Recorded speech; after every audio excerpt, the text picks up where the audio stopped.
Hello అండి, అందరికీ నమస్కారం. శ్రీ విశ్వవసునామ సంవత్సరం ఉత్తరాయణం గ్రీష్మ ఋతువు జ్యేష్ఠ మాసం కృష్ణపక్షం ద్వితీయ. ఈరోజు శుక్రవారం, పూర్వాషాఢ నక్షత్రం. ఈరోజు విశేషమైనటువంటి రోజు ద్వితీయ. లక్ష్మీదేవి అధిపతి శుక్రవారం. ఇక శుక్రవారానికి శుక్రుడు మరియు లక్ష్మీదేవి అధిపతి. ఈరోజు నక్షత్ర దేవత అంటే గ్రహం కూడా శుక్రుడే. శుక్రతత్వం అంటే సాక్షాత్తు లక్ష్మీదేవి, స్త్రీతత్వం. ఈ ప్రకృతిలో లక్ష్మీదేవి అనుగ్రహం అన్నిటిపైన ఉంటుంది. ప్రకృతిని పోల్చేది కూడా లక్ష్మీదేవే. ఈ ప్రకృతియే మహాలక్ష్మి స్వరూపం అంటూ ఉంటారు. అయితే ఆ లక్ష్మీ అనుగ్రహం మనం పొందాలి అంటే ఆ లక్ష్మీదేవి ధ్యానం మనం చేయాలి. ఈరోజు ఎవరైతే లక్ష్మీదేవి ధ్యానం చేస్తారో, ఎవరైతే కనకదార స్తోత్రం పారాయణం చేసుకుంటారో వాళ్ళకి చాలా అద్భుతంగా ఉంటుంది. అయితే లక్ష్మీదేవి ధ్యానంతో మనం మంత్రబలాన్ని ప్రారంభిద్దాం. అందరూ కూడా భక్తి భావనలతో మంత్రబలంలో భాగంగా ఓం శ్రీం లక్ష్మీ అయి నమః, ఓం శ్రీం శ్రీం శ్రీం లక్ష్మీ అయి నమః, ఓం శ్రీం శ్రీం శ్రీం లక్ష్మీ అయి నమః అనే నామాన్ని జపించాలి. ఇది ఇచ్ఛాశక్తి, క్రియాశక్తి, జ్ఞానశక్తి, ఈ 3 శక్తుల్లో కూడా ఆ మహాలక్ష్మి స్థిరంగా ఉంటూ మనల్ని వాటి నుండి జయించడానికి, మన సంకల్పం సిద్ధించడానికి అనుకూలమవుతుంది.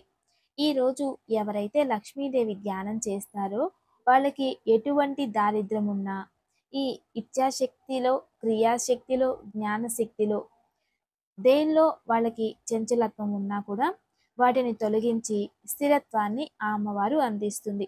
అందువలన చిన్న పిల్లల నుండి పెద్దవాళ్ల వరకు కూడా అందరూ ఈ నామాన్ని జపించి సాక్షాత్తు ఆ మహాలక్ష్మి అనుగ్రహాన్ని పొందండి. మన జన్మ జాతకంలో శుక్రగ్రహం ఏదైనా దోషకర్త అయి ఉంటే తర్వాత పూర్వపు పుణ్యస్థానం అని ఒకటి ఉంటుంది.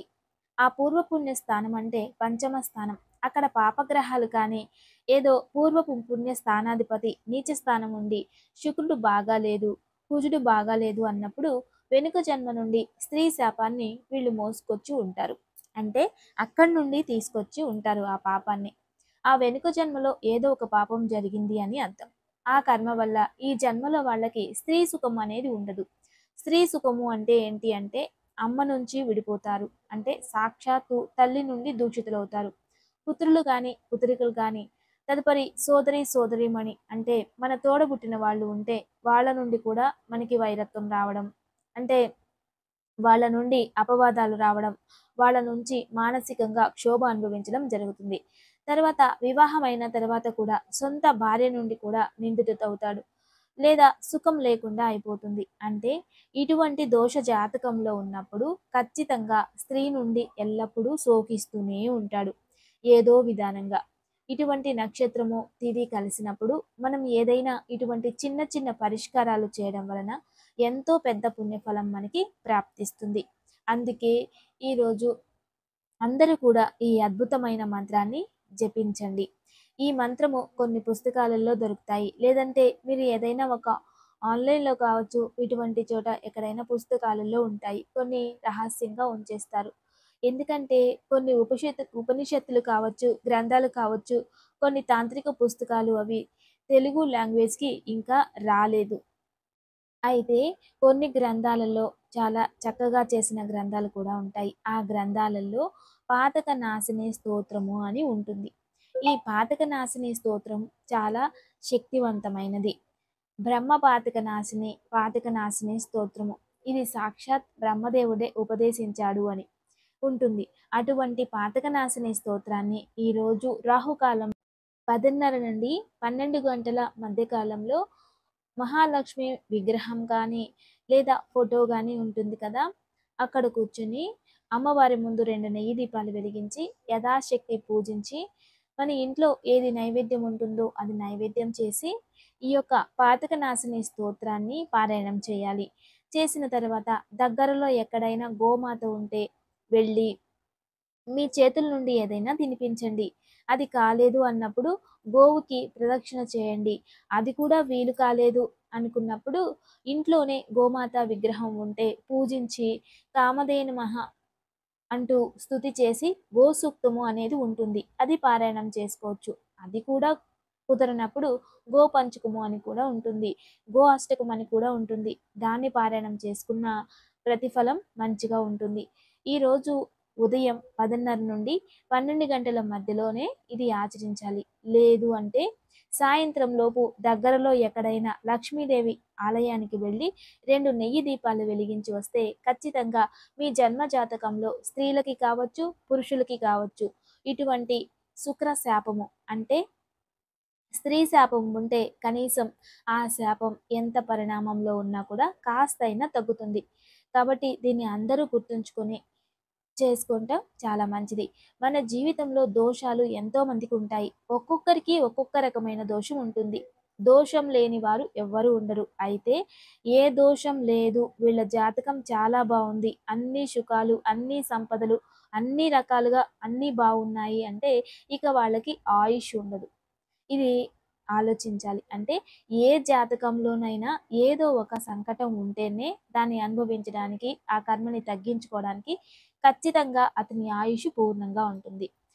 అన్నీ అతనికి ఉన్నాయి అంటే ఖచ్చితంగా అతనికి పూర్ణాయుష్షు, అది స్త్రీలు కావచ్చు, పురుషులు కావచ్చు, ఎవరికైనా సరే పూర్ణాయుష్షు ఉండదు. ఎందుకంటే అన్నీ ఇచ్చేసిన తర్వాత, అన్నీ జాగ్రత్తగా ఉన్న తర్వాత ఇక్కడికి మనకు పనేముంటుంది చెప్పండి? ఏం లేదు కదా అనుభవించడానికి. అంటే అనుభవించే మన స్థితి కూడా వాళ్ళకు ఉండదు.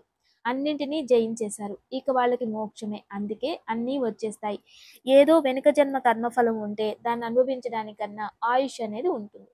అందువలన ఖచ్చితంగా ఈ బ్రహ్మ పాతక అంటే ఈ పాతక నాశిని స్తోత్రాన్ని పారాయణం చేస్తే ఇటువంటి దోషాలు ఉంటే తగ్గిపోతాయి. జన్మ జాతకంలో ఏదైనా దోషాలు ఉంటే వాటిని మంత్రబలంతో చూడొచ్చు. మనకి శాస్త్రంలో, వేదంలో, భగవద్గీతలో కూడా కొన్ని చోట్ల ప్రస్తావన వస్తుంది. అంటే భగవంతుడు మంత్రాధీనం, మంత్రాలు బ్రాహ్మణాధీనం అని. అంటే ఎవరైతే అంటే ఎవరి మనసైతే నిష్కల్మషంగా పరిశుభ్రతతో నలుగురికి ఉపయోగం అవ్వాలి అంటూ సదాచారుడై ఎప్పుడూ కూడా ఇతరులకి మంచిదాన్ని బోధిస్తూ అసూయ అనేది లేకుండా ఎవరైతే భగవంతుడిని ఆరాధిస్తూ అర్చిస్తూ నిత్యము తన అనుష్ఠానాన్ని ముందుకు తీసుకెళ్తూ ఉంటారో అతనిలో బ్రహ్మ ఉంటాడు అని. అది ఏ కులమైనా అవ్వచ్చు. ఎవరైనా ఏ ధర్మంలోనైనా ఎవరినైనా కూడా నీలో నువ్వు బ్రహ్మజ్ఞానం ఉంది అంటే బ్రాహ్మణ సమానము. అదే నువ్వు బ్రాహ్మణులలో పుట్టి నువ్వు బిజినెస్ ఆలోచిస్తున్నావు, బిజినెస్ చేస్తున్నావు అంటే శైవ గుణము, వైశ్య గుణము అని అర్థం. అంటే ఏ కులమైనా, ఏ గోత్రమైనా, ఎక్కడైనా కూడా అంటే ఇక్కడ వృత్తిని, మనస్థితిని మాత్రమే మనకి ధర్మాన్ని చూపిస్తుంది. అంటే బ్రాహ్మణత్వం కలిగిన, బ్రహ్మత్వం కలిగిన వారు బ్రాహ్మణులు ఎవరైనా అలా ఈ యొక్క విధానంలో ఉంటూ ఇప్పుడు ఇతరులకి బోధిస్తూ ఉంటే వాళ్ళే బ్రహ్మజ్ఞాని అంటూ ఉంటాం. అలా మన జీవితంలో కూడా అందరికీ జ్ఞానం ఉంటుంది. కానీ ఎప్పుడు ఎలా ఉపయోగం చేసుకోవాలో తెలియకుండా ఇక్కడ మన కర్మని అనుభవిస్తూ మనకి కష్టాలు వస్తున్నాయి. ఇదే ఈరోజు మంచి మాటగా గుర్తుంచుకోవాలి. జీవితంలో మీ మనసుని మీరు గెలిచిన వారే విజయవంతులు. మీ మనసును మీరు గెలిస్తే ఖచ్చితంగా మీరు అనుకున్నది సాధిస్తారు. చాలామంది మీ మనసుని మీరు గెలవలేకపోతే ఎలా ఉంటుంది అంటే దానికి ఒక చిన్న కథ తెలుసుకుందాం. ఒక చిన్న బాలుడు అతడు అనుకోకుండా పడిపోతాడు. పడిపోయి గాయమవుతుంది. అప్పుడు టించర్ రాస్తారు. డాక్టర్ దగ్గరికి వెళ్తారు. ఆ టించర్ రాస్తే ఏమవుతుంది? మంట కలుగుతుంది, బాధ కలుగుతుంది. డాక్టర్ ముందు కూర్చుంటాడు. కూర్చోగానే డాక్టర్ ఇలా చెయ్యి పట్టుకుంటే గాయం టించర్ రాయాలని చెయ్యి పట్టుకుంటాడు. ఇంకా టించర్ బాటిల్ తీసుకోలేదు. చెయ్యి పట్టుకుంటాడు. అప్పుడు ఇది మంట అవుతుంది కదా డాక్టర్ అంటారు. అవును అంటారు. అయితే కళ్ళు మూసుకో నువ్వు అంటాడు. కళ్ళు మూసుకొని ఇంకా టించర్ రాయలేదు. అతను ఏం చేస్తాడు? దాన్ని క్లీన్ చేయాలి కదా! క్లీన్ చేయాలంటే కాటన్ తీసుకొని ముందుగా తుడవాలి. ఆ ఆ కాటన్ పెట్టక ముందే పెట్టే లోపలే జోరుగా నొప్పయింది. అయ్యో! నన్నొదిలేయండి, వదిలేయండి అంటూ ఉంటాడు ఆ పిల్లాడు. తర్వాత డాక్టర్ అలాగే చూస్తుండి తర్వాత కళ్ళు తీయమని చెప్తాడు. అలా కళ్ళు తెరిచిన తర్వాత చూస్తే అంతా అయిపోయిందే అనుకుంటాడు. అంటే ఇంకా టించర్ బాటిల్ మూత ఓపెన్ చేసే ఉండడు. అంటే ఇంకా టించర్ వేయలేదనమాట. కానీ వేయకుండానే ముందే వాడు ఏడ్చేస్తాడు. ఇంకా దానిపైన టించర్ వేయకుండానే అరిచేశావు. నీ అంతటికి నువ్వు అంత మంటయిందా? నీకంత బాధయిందా? అంటే, అవును డాక్టర్ అంటాడు. ఇదంతా కూడా నీ మనసుకు మాత్రమే. నాకేమి అవ్వదు అనుకో. అది వేస్తే కూడా అప్పుడు నీకేమనిపించదు అని అంటారు డాక్టర్ గారు. ఆ తర్వాత టించర్ తీసుకొని అతని కళ్ళు చూస్తూ ఉన్నట్టుగానే దానిపై నిదానంగా అలా రాస్తూ ఉంటే అతనికి బాధ అనిపించలేదు. అంటే దానర్థం మన మనసు నుండి ఏదైనా కొన్ని తీసేస్తే అది బాధ. కానీ ఏదైనా తొలగిపోతుంది. అందుకే ఆ మనసుని జయించాలి అనేది. ఈ ఒక్క మాటలో ఉన్న సారాంశం ఒకటే. మన జీవితంలో మన మనసుని మనం గెలిస్తే మనం అనుకున్నది సాధిస్తామని. మనసుకి తగినట్టుగా మనం వెళ్తూ ఉంటే ఏ దానిలోనూ మనం స్థిరంగా ఉండలేం. ఎందుకంటే మనసు చంచలత్వం అనేది ఉంటుంది. క్షణం ఏది పడితే అది ఆలోచించి, ఏది పడితే అది ఊహించుకొని, ఏది పడితే అది బాధ పెట్టుకొని, వాళ్ళకి వాళ్ళే నెగెటివ్‌గా మాట్లాడుకోవడం, ఇతరులను దూషించడం, వేరే వాళ్ళని ఎక్కువగా పట్టించుకోవడం, ఇవన్నీ చేసి తెలియకుండానే మానసిక క్షోభ అనేది అనుభవిస్తూ ఉంటారు. దీనన్నిటికి కారణం మనసే. అందుకే మనసుని జయిస్తే ప్రపంచాన్నే గెలిచినట్టు. ఇదే ఈరోజు మంచి మాట. ఇక తారాబలం. ఈరోజు నిత్య నక్షత్రం పూర్వాషాఢ నక్షత్రం అయితే దీనికి శుక్రుడు అధిపతి. అశ్విని, మఖ, మూల నక్షత్రం వారికి సంపత్తార. ఆర్థికంగా అభివృద్ధి అవ్వడానికి చాలా శుభకరం. ఉపయోగం చేసుకోండి. ఇక భరణి, పుబ్బ, పూర్వాషాఢ నక్షత్రం వారికి జన్మతార. అంత శుభం కాదు. జాగ్రత్తగా ఉండండి.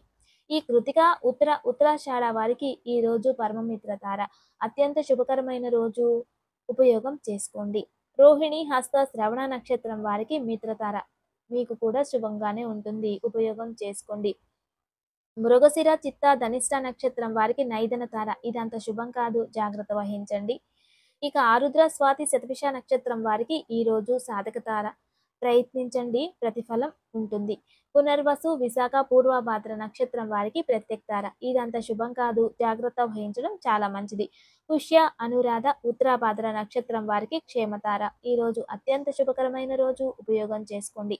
ఆశ్లేష, జ్యేష్ఠ, రేవతి నక్షత్రం వారికి విపత్తారుంటుంది. జాగ్రత్త వహించడం చాలా మంచిది. ఇక దివ్యమైన వాస్తు పరిహారం. మనకి ఇల్లు కట్టేటప్పుడు అక్కడ క్షేత్ర అంటే స్థానబలం అంటాం. స్థాన పరిశీలన అంటాం. అక్కడ ఎటువంటి మట్టి ఉంది అని కూడా ఆలోచిస్తూ ఉంటారు. ఎరుపు మట్టి లేదా తెలుపు మట్టి, నలుపు మట్టి ఇవన్నీ ఉంటాయి.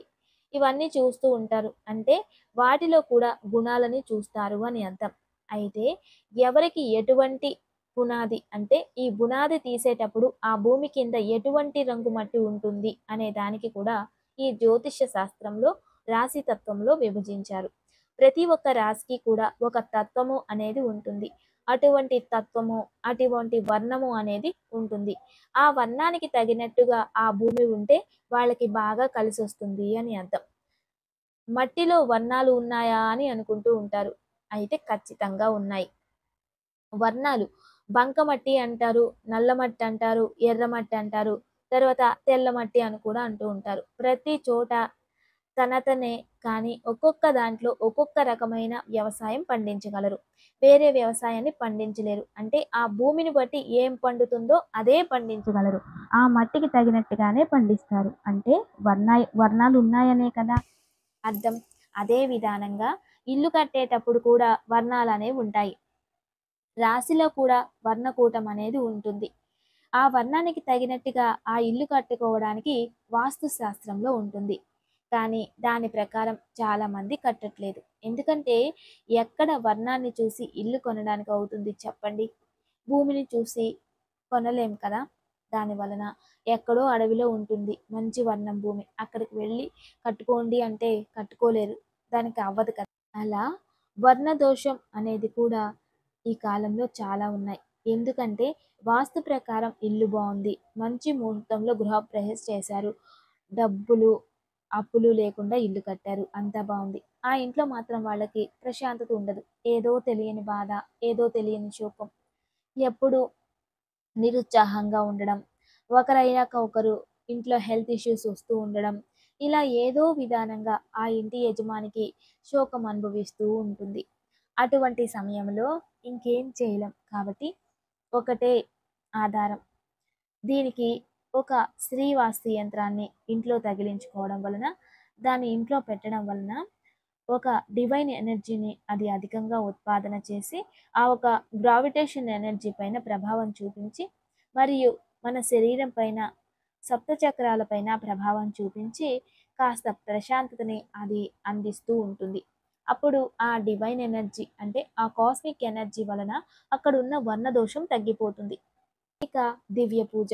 రేపు శనివారం తృతీయ ఉదయాన్నే ఉంటుంది. సాయంత్రం చతుర్థి. సాయంత్రం సంకష్ట చతుర్థి. అయితే రేపు ఉదయం తృతీయ కదా! విశేషమైనటువంటి రోజు. తృతీయలో సరస్వతి పూజను చేయాలి అని ఉంటుంది. శనివారం కలిసి వచ్చింది.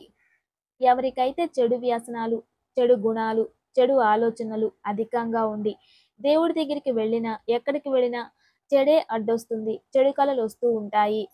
మరియు దేవుడు ముందు కూర్చున్నా కూడా మనసు చంచలత్వంతో చెడు ఆలోచనలు వస్తూ ఉంటాయి. చంచల స్వభావం ఉంటుంది అనేవారు రేపు ఉదయాన్నే సరస్వతి దేవి ముందు పాలు, తేనె కలిపి నైవేద్యం పెట్టి తెల్లని పుష్పాలతో సరస్వతి దేవిని పూజించి, అర్చించి సరస్వతి అష్టకమోన స్తోత్రం వస్తుంది. అది పారాయణం చేసుకోండి. అది వీలు కాకపోతే దగ్గరలో సరస్వతి దేవాలయం ఉంటే వెళ్ళిరండి. లేదా ఇంట్లోనే కూర్చొని సరస్వతిని భక్తి శ్రద్ధలతో ధ్యానం చేయండి. ఖచ్చితంగా మీకు మనసులో ఏదైనా చెడు ఆలోచనలు ఉంటే, తెలియని బాధ, తెలియని ఒక చంచలత్వం అనేది ఉంటే ఆ ప్రభావం తగ్గిపోతుంది. ఇక ఈరోజు సాయంత్రం మహాలక్ష్మీదేవి ముందు కూర్చుని తామర బొత్తులతో దీపం వెలిగించి కనకదార స్తోత్రం పారాయణం చేసుకోండి. దీని వలన ఆర్థికంగా అభివృద్ధి చెందుతారు.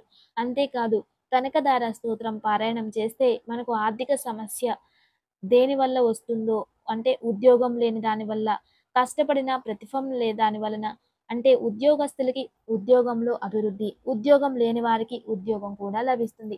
అందువలన ఈరోజు తప్పకుండా తామర ఒత్తులతో నెయ్యి పూసి దీపం వెలిగించి కనకదార స్తోత్రం పారాయణం చేసుకోండి. ఆ లక్ష్మీదేవి అనుగ్రహంతో ఆర్థికంగా అభివృద్ధి, ఉద్యోగంలో ప్రగతి లభిస్తుంది. దివ్యమైన యోగక్షేమం తప్పక ఆచరించండి. నమస్తే. Thanks for watching.